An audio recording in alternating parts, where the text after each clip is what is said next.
Le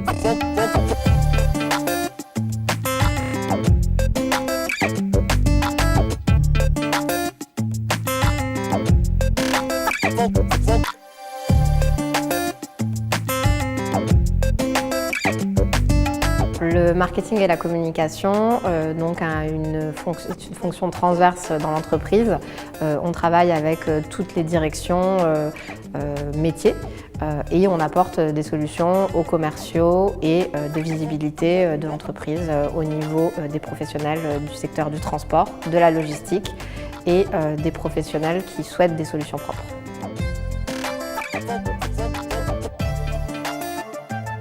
C'est un service qu'on rend tout d'abord en interne pour professionnaliser la communication en interne au sein de l'entreprise et ensuite en externe pour avoir une visibilité auprès de nos clients.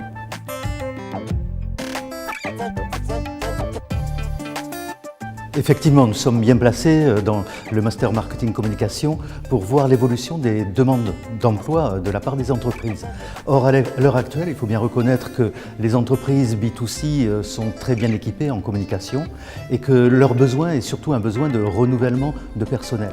Alors qu'au contraire, les entreprises B2B sont en pleine explosion au niveau de l'insertion de départements communication marketing dans leur structure et donc sont très demandeuses de jeunes professionnels qui maîtrisent parfaitement ce type de technique.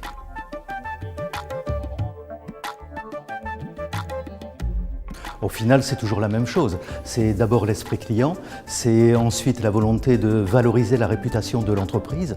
Simplement, il faut bien intégrer les caractéristiques spécifiques de chacune des cibles, mais c'est tout.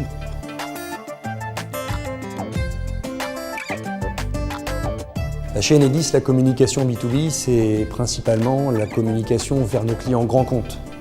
On est une entreprise avec énormément de clients, 1 million de clients sur Midi-Pyrénées Sud, beaucoup de clients particuliers, quelques clients professionnels, 13 000 clients du marché d'affaires et 200 très gros clients du marché d'affaires qu'on soigne en B2B dans une relation en direct avec eux.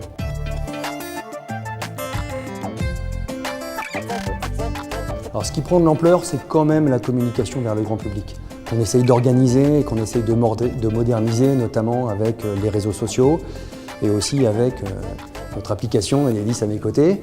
Mais la communication grand compte est essentielle, donc elle grossit légèrement, mais globalement on est quand même sur de la com en B2B vers les 200 gros industriels de notre région.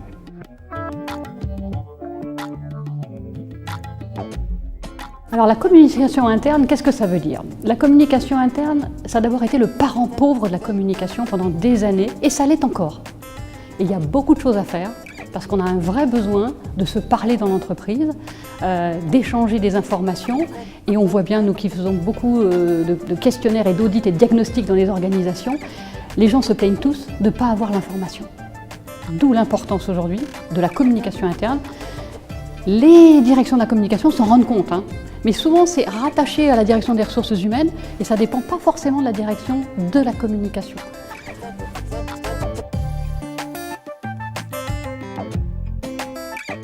Alors attention au mot bien-être en entreprise.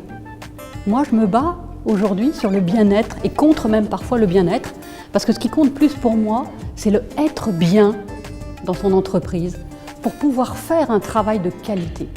Or le bien-être aujourd'hui c'est compris comme, j'allais dire, l'étape de ping-pong, les massages, la sophrologie, la méditation, des choses qui sont très efficaces mais qui font de la qualité de vie hors travail.